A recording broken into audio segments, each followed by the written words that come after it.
Hola, ¿qué tal? Muy buenas, bienvenidos y bienvenidas otra semanita más al podcast de IA Educativa. Hoy tengo con el gusto y el placer de presentar a mi estimada Lola Carranza. Carranza, muy buenas, Lola. Hola, Javi, buenas tardes. Encantada de estar contigo en este podcast. Nada, encantado nosotros y nosotras de tenerte aquí este ratito. Además, está muy bien acompañada. Muy buena, Eduardo Ballestero, ¿qué tal?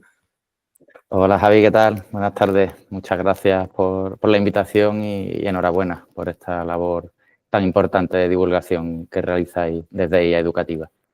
En absoluto, gracias a ustedes por aceptar. Hoy vamos a hablar de la IA, vamos a hablar de datos y vamos a hablar de regulación.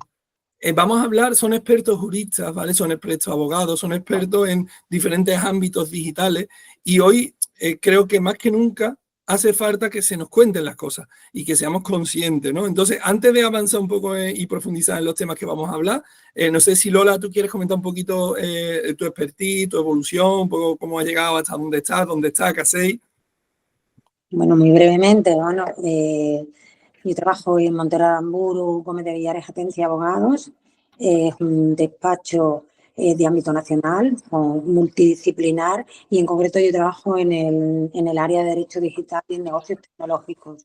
Desde el comienzo de mi andadura profesional, he estado en el departamento jurídico British Telecom, y a partir de ahí siempre he trabajado con empresas de base tecnológica, tecnología, y lógicamente ahora mismo en el momento que nos encontramos, pues el derecho digital si bien es una materia transversal y afecta a muchas áreas del derecho, tiene entidad propia por cuanto las tecnologías están irrumpiendo con fuerza tanto en nuestro ámbito personal como en los negocios. Claro, claro.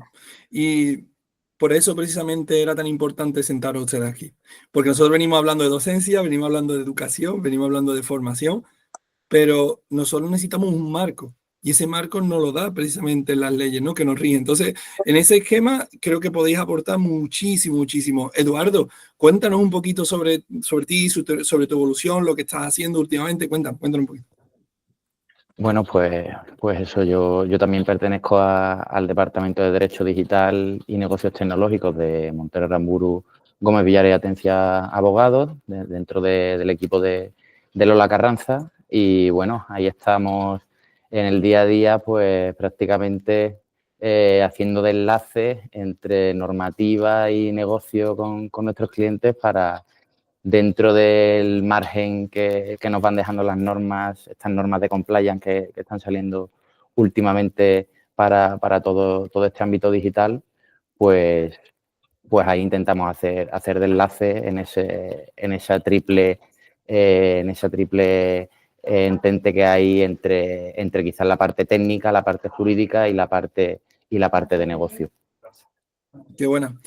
Entrando en materia, ¿cómo está afectando en vuestro día a día la IA? O sea, ¿cómo veis que está afectando a vosotros y a vuestro entorno? Vamos a ver, la revolución industrial, ¿no? La economía digital ha cambiado tanto nuestros hábitos sociales como los hábitos económicos, ¿no? El impacto que a día de hoy tienen las tecnologías, tanto en nuestra vida personal como en nuestra faceta profesional, es indiscutible, ¿no? Lógicamente, el derecho no queda ajeno a esto y para ello se requiere, todas las relaciones sociales, todas las relaciones de negocio al final son reguladas por una norma, sean normas jurídicas o sean normas de convivencia, pero al final todo un grupo de personas que tienen un fin común, al final acaban teniendo una norma de convivencia, de regulación y en este caso las normas jurídicas. Sobre todo, una tecnología que tanto impacto está teniendo en nuestras vidas, al final el derecho tiene que dar una respuesta a nosotros y eso ya tenemos la regulación europea, ¿no? que es pionera en la regulación de la inteligencia artificial a nivel mundial. Ahora nosotros como abogados, pues lógicamente nos requiere un conocimiento jurídico multidisciplinar, pero además nos requiere un conocimiento de la tecnología. Nosotros para regular, para establecer ese mapa de riesgo para que nuestros clientes salgan al mercado y puedan prestar sus servicios con seguridad jurídica, creando un impacto positivo en los mismos, nosotros tenemos que combinar derecho y tenemos que combinar mucho el conocimiento de la tecnología. No podemos regular ni regular ni mitigar los riesgos de nuestros clientes, sino si tenemos desconocimiento de la tecnología. Claro, se ha complicado la película un poco, ¿verdad? Uh-huh. Sí. Un poco. Pero la verdad, claro. Es un reto importante y bonito, ¿no? También. Es un reto. Y Eduardo, ¿tú cómo estás viviendo un poco ese reto, esa irrupción de estas nuevas tecnologías, esas nuevas IA aplicadas? Bueno, quizás por distinta generación, quizás pues junto con Lola pues podemos abarcar un poco todo el impacto, todo el espectro social que afronta estas nuevas tecnologías y en concreto la inteligencia artificial. Y, hombre, ya vemos pues los casos típicos, ¿no?, de los alumnos haciendo los deberes por ChatGPT. O sea, esto creo que sin yo ser tan mayor, pues me parecía completamente impensable y ahora quizás el que tenga un perfil más senior, pues se le viene a Google el primer motor de búsqueda y quizás si preguntamos ahora a esas nuevas generaciones, esa primera pregunta de esa primera búsqueda la haría a través de ChatGPT. Así que afecta, pues como te podrás imaginar, de pleno, porque después hay que también saber cribar esos resultados de ChatGPT, claro. entender qué hay detrás, cómo funciona, para saber cuáles son las capacidades y las limitaciones. Si no, pues nos vemos esas metidas de pata, ¿no? Que quizás los que estáis en centros educativos pues notáis más fácilmente. Ahora somos los primeros que recibimos impacto. Los segundos es el mercado laboral. Detrás de nosotros, si no somos capaces de llevarlos por la buena senda y de hacerles ver los procesos como deben de ser, como tú publiques algo que tiene derecho de autor y ha pasado el filtro y lo que has hecho, copiar y pegarlo, o sea, ahí viene la... Entonces, con ese problema encima de la mesa, esta es una pregunta un poco genérica, ¿vale? Pero a ver si somos capaces de concretarla un poco. ¿Qué debemos y no debemos regular en cuanto al uso o la implementación de la IA? No sé, ¿qué cosas creéis que se necesita que se regulen de forma urgente, por decirlo de alguna manera? ¿Y qué otras cosas, bueno, pues ya cuando llegue, no sé si... Sí, a ver, esto quizás como muchos autores ya lo ven diciendo, la inteligencia artificial no solo el reto es jurídico y social, sino ético. Entonces hay un componente ético y moral que quizás hace que sea difícil saber dónde poner coto y dónde poner límite hasta dónde debe regularse. Porque, por ejemplo, tenemos pues tres grandes bloques, ¿no?, en el mundo, como podemos decir Estados Unidos, China y Europa, ¿no? Podemos decir que son los principales bloques que están liderando todo el desarrollo en materia de inteligencia artificial, y Europa pues sigue en su línea de proteger los derechos fundamentales de los ciudadanos europeos y garantizar su privacidad y que no se vean impactados de manera negativa tanto por el desarrollo como por el uso de sistemas de inteligencia artificial.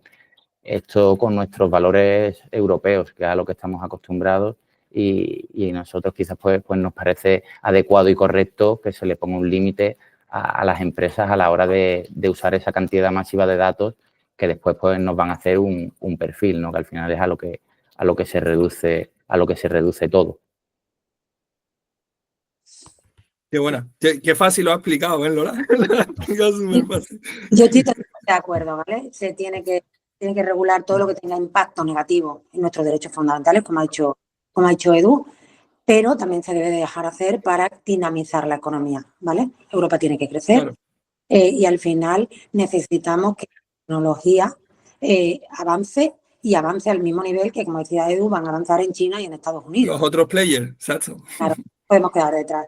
Ahora bien, como bien ha dicho Edu, ¿vale? Tengamos el foco en los derechos fundamentales, ¿vale? Cómo puede afectar a los tres derechos fundamentales en los que más puede impactar la inteligencia artificial, como son la privacidad, que lo ha dicho Edu, como son la igualdad o como son la tutela judicial efectiva, ¿vale? En la igualdad, pues imagínate en el ámbito educativo, pues tenemos que garantizar esa igualdad de los alumnos. Por eso, quizás iniciativas como la vuestra de IA educativa son fundamentales, porque ya vimos en la época COVID cómo hubo una desigualdades, sí. Se vio la brecha digital en la que alumnos no podían seguir. Si la IA va a avanzar, tiene que avanzar para todos en igualdad, con lo cual es muy importante no solo que esta iniciativa que tenéis también sirva para que todos los alumnos tengan competencias digitales básicas. Y competencias digitales básicas también los padres, porque muchas veces si no puede avanzar el padre, no puede avanzar el alumno. Con lo cual, importante la formación y la capacitación en este tema de igualdad. Lógicamente, en la igualdad profundizamos y puede, en el tema de la IA, como decía Edu, cuando podemos sacar ya el perfil, podemos crear desigualdades muy grandes si realmente apartamos a un determinado, creamos sesgos, ¿no?, sociales, de género, muchísimos tipos de sesgos, pero como estamos en tema educativo, yo creo que el tema de las competencias digitales es fundamental. Y yo creo que puede generar mucho beneficio. Puede generar perjuicio en el sentido de copiamos con el ChatGPT, no sé cuánto, pero ¿y los beneficios que puede crear de facilitarnos búsquedas que antiguamente eran muy complicadas, ¿no? Entonces ya después podemos generar valor nosotros en esa búsqueda, pero la primera búsqueda de qué significa que quiero buscar. Otra cosa es cuando piensa por ti, ¿no? A mí eso ya me preocupa un poquito más, ¿no? Pero cuando empieza a crear cosas, ¿no? Y al final... La ciencia ficción tiene mucha parte de culpa. Sí. Perdona, Eduardo. Perdón. No, que al final incluso dentro de las principales ventajas, por lo menos es lo que yo así lo veo, es que adapta la enseñanza al nivel y a las capacidades del alumno. O sea, esa paciencia que quizás muchas veces falta tanto a padres como a profesores, porque es lógico, con las cargas que cada uno lleva, muchas veces falta esa manera, ya sea por los ejemplos que no son del interés del alumno, porque le guste pues un sector en concreto, a lo mejor le gusta mucho el automovilismo, y si le pones el ejemplo de matemáticas, el típico de que salen 2 trenes, pues si le pones a Red Bull y a Ferrari, pues lo mismo le pone más interés a hacer el ejercicio. Entonces, que haya un contenido mínimo que después sea personalizado a cada alumno, pues permite que el aprendizaje y la enseñanza se haga de manera mucho más efectiva. Ahora bien, totalmente. Sí, Lola, perdón. Lo que tienen que hacer esas empresas que lógicamente van a conocer al alumno perfectamente, como dice Edu, para si le gusta, esas empresas tienen que ser transparentes. ¿Por qué? Porque uno de los impactos que más preocupan es el derecho fundamental de la privacidad. Si tú eres transparente y le dices, oye, mira, yo de ti voy a saber todo esto, con todo lo que sé de ti, del tratamiento de tus datos que realizas, puedo hacer esto y esto. Y además te permito oponerte a los tratamientos que a ti no te gusten, si yo bien puedo hacerlo. Con lo cual, si tenemos tanto en la Carta de Derechos Fundamentales de la Unión Europea como en la Constitución española el derecho fundamental a la protección de datos, a la privacidad, lógicamente ese derecho hay que respetarlo. Hay una norma más que conocida que se debe cumplir y es un estándar mínimo de la Unión Europea y de todos aquellos que quieran prestar servicios en la Unión Europea, proveedores, respetémoslo, porque es donde yo creo que está mucha parte de la clave, en ese perfilado, ¿no? En el RGPD hay un artículo concreto que habla de ese perfil automatizado y que te puedas oponer, que realmente nos den esa oportunidad.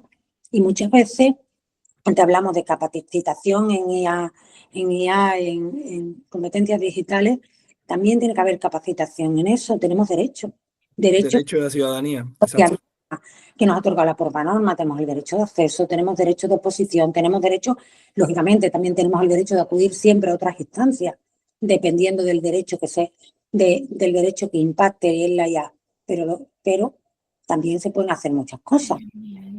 Pensar en la IA, qué se puede hacer o qué no se puede hacer. Por ejemplo, que me rijo más por eso, hay que tener en cuenta que también nos puede sustituir, ¿no? Existen IA que al profesor se le graba la voz se le da el temario y puede ser sustituido, ¿no? Sí, justo de eso hablamos hace como ya bastantes episodios con María José Sánchez Vera, que decía que tenía una lucha porque tú le decías a ChatGPT que cuáles eran las tareas que podía hacer como docente y una de ellas era la personalización del aprendizaje. Y eso es mentira. Mentira por una sencilla razón. La personalización del aprendizaje requiere una interpretación humana porque nosotros vamos a valorar otras cosas que no va a valorar la IA. O sea, la IA me va a valorar tu capacidad lectora, pero no va a valorar cómo te sientas en la silla. Que sí, que puede ser que lo valore muy adelante, ¿vale? Que tengamos cruzado ese volumen de información y optimizado el proceso. Todavía técnicamente estamos, queda, ¿vale? Queda. Y más aquí en España, ahora voy a hacer una preguntita sobre eso. La cosa está en que realmente la IA lo que hace es una individualización. Es decir, yo te individualizo a ti y conforme a ti te tengo perfilado, te voy dando ayuda.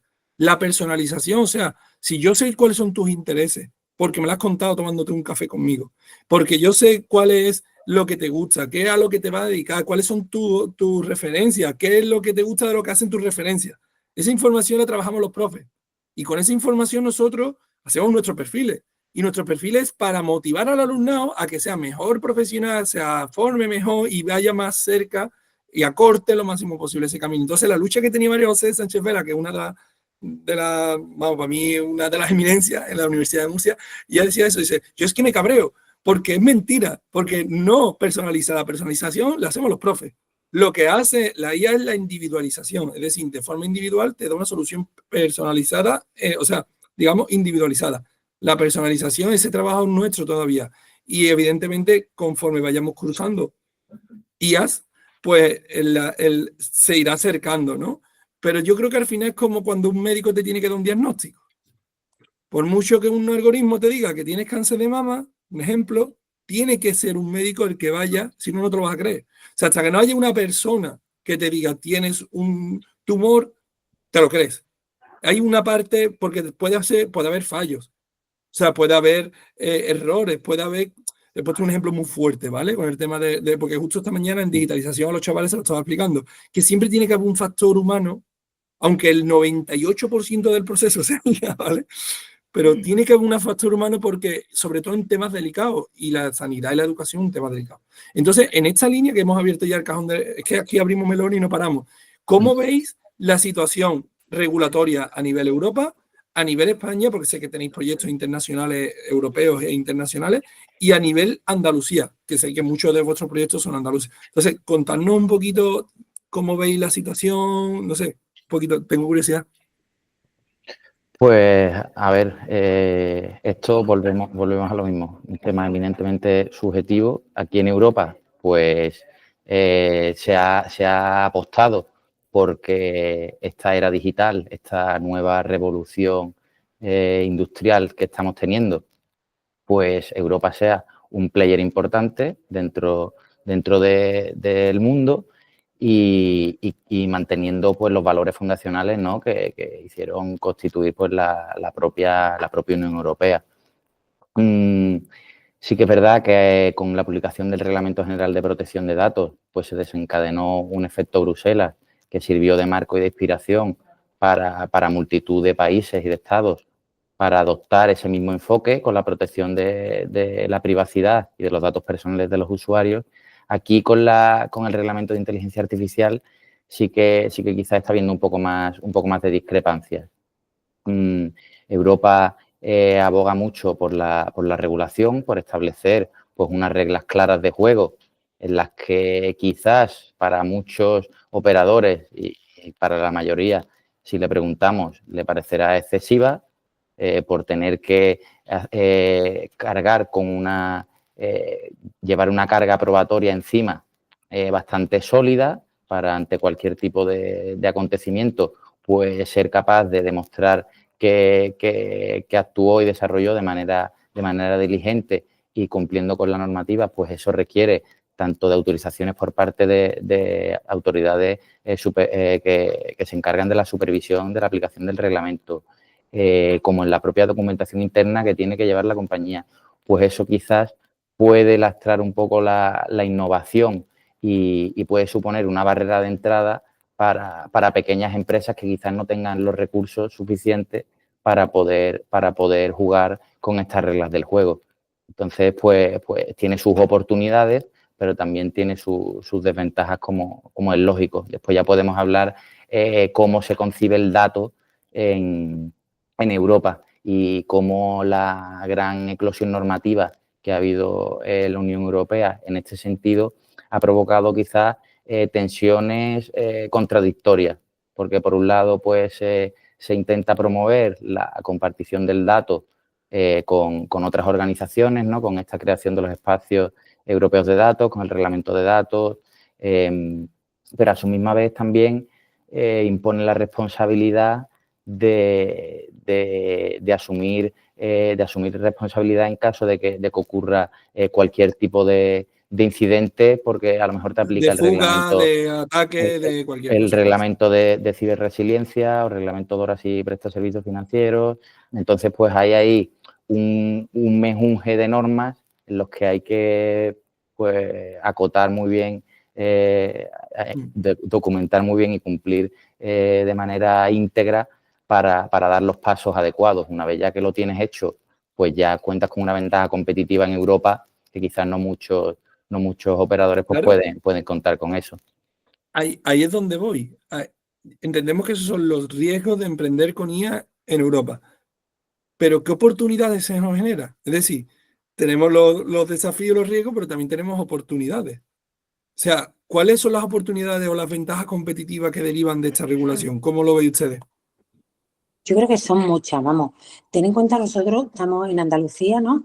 Que además en Andalucía hemos participado en la estrategia de inteligencia artificial de la Junta de Andalucía, que fue de las primeras. Eso es interesante, Lola. Eso después lo vamos, si te parece, comentar un poquito por encima. Como hemos participado como expertos en esa estrategia, ¿vale? Y pues está claro que Andalucía quiere dinamizar, ¿no? Se han analizado todo lo que hay en empresas, todo lo que hay también en las universidades, ¿vale? La Universidad de Granada, hay otras universidades, también Sevilla, también creo que Jaén, y hemos trabajado en eso. Hemos asistido además a la creación del Centro de Inteligencia Artificial que va a estar en Granada, y además tenemos que tener en cuenta que tenemos unos congresos ahí, tenemos pendiente ahora el congreso en el mes próximo de inteligencia artificial, que será el segundo, ¿no? Con lo cual en nuestra región en concreto hay una apuesta, ¿no? por el uso, lógicamente desde los valores europeos, pero sobre el uso y la apuesta de dinamizar las empresas de inteligencia artificial, ¿vale? Con lo cual, en eso se nos presentan oportunidades en cuanto estamos en una región que ha creado la estrategia y que va a dinamizar eso. Con lo cual, muchas de las empresas van a ver en Andalucía el lugar donde desarrollar sus servicios o productos en ese sentido. Con lo cual, a nosotros se nos presenta una oportunidad magnífica de realmente, porque una cosa es la teoría, ¿no? Lo que ves en la norma, ¿no? Que te explica los distintos sistemas de inteligencia artificial, cuáles son, pero después, como decimos nosotros, hay que remangarse. Y al cliente no le gusta que le digan, mira, el artículo 50 de la norma siguiente regula no sé cuántos, ¿no? El siguiente te dice, mira, yo voy a desarrollar esto y mañana va a salir al mercado. Y como mañana va a salir al mercado, quiero que me diga que estoy seguro, que no va a pasar nada y no sé cuánto. Y entonces tú empiezas a aplicar toda esa cantidad de normas que ha dicho Edu. Empiezas con la inteligencia artificial, como es un entorno web, con la LSSI, con la otra, con la de resiliencia, con la de seguridad, vas a recabar datos y hasta muchas cosas de inteligencia artificial utilizan el sistema de scrapping, ¿no? Hacen scrapeo, ¿no? Y decimos, por ejemplo, usando datos de otras fuentes que además... Pues Edu y yo, para un cliente nuestro, hemos tenido que realizar un informe sobre si el uso del scrapping era legal o no era legal, ¿vale? Porque es algo que no está regulado, ¿no? Entonces hemos estudiado las sentencias del Tribunal Supremo, nos hemos tenido que posicionar junto con una compañera que es doctora en Derecho, lo puede contar Edu mejor que yo quizás ese informe, pues, sobre eso era doctrina o no era doctrina, o la jurisprudencia, el entendido para lo que el derecho entiende que es doctrina, ¿vale? Por lo tanto, nos hemos tenido que posicionar con eso porque sabéis que mucho al final para que la inteligencia artificial sea útil, ¿no? Y se necesitan muchísimos datos. Y Claro. muchos datos, lo que se hace es porque a lo mejor decimos scrapping y no todo el mundo sabe lo que es scrapping, un raspado, un Búsqueda de información masiva. de datos, ¿no? Que no solo los datos los recabas tú, sino que al final se hace un repaso. Si Edu quiere profundizar un poco más en ese informe. Bueno, no, al final eso, para una inteligencia artificial, si vemos un poco el ciclo de vida de un sistema de inteligencia artificial, pues está desde la propia idea y diseño, ¿no? De la concepción de ese sistema, que ya hay que ir pues garantizando la protección por defecto y desde el diseño, que son dos términos que a la Unión Europea pues le gusta bastante en toda la regulación en el ámbito digital. Pues desde esa fase ya tenemos que estar pensando en cumplir. Entonces, pues ese raspado de datos que va a emplearse después en el entrenamiento va a ser quizás la base, ese suelo sobre el que se va a construir el sistema, pues si esos datos que estamos empleando no han sido analizados, no han sido limpiados, no se han comprobado que contengan inexactitudes o duplicidades, pues ahí hay que hacer todo un trabajo no solo técnico, sino después legal, pues de vulneración de derechos de propiedad intelectual, como pasaría quizás con el raspado de datos o de protección de datos personales. Pero bueno, sí que, y volviendo quizás a las oportunidades, sí que es verdad que la Unión Europea viene impulsando y se impone la obligación a cada Estado miembro de la creación de un entorno de pruebas, de un sandbox, en donde se flexibilizan quizás los requisitos que se le imponen a los sistemas de alto riesgo y, bueno, es un entorno de pruebas controlado sobre el que puedes desarrollar tu sistema y una vez que queda validado, pues, hombre, aparte de contar con la garantía de que has pasado por el entorno de pruebas y que ha sido validado por una autoridad competente, pues eso te garantiza después la viabilidad en el mercado, porque encima también te permite después el tratamiento ulterior de los datos. Es decir, Está verificando que cumplen claro, los requisitos porque al mínimos. final, claro, tú al final anonimizas datos, ¿vale? Al final, pues siempre para el entrenamiento necesitas anonimizar. Entonces, lo que pasa es que la anonimización ya es un propio tratamiento en sí. Estás haciendo algún tipo de actividad sobre el dato. Entonces, para anonimizar tienes que tener una cobertura legal que te lo permita.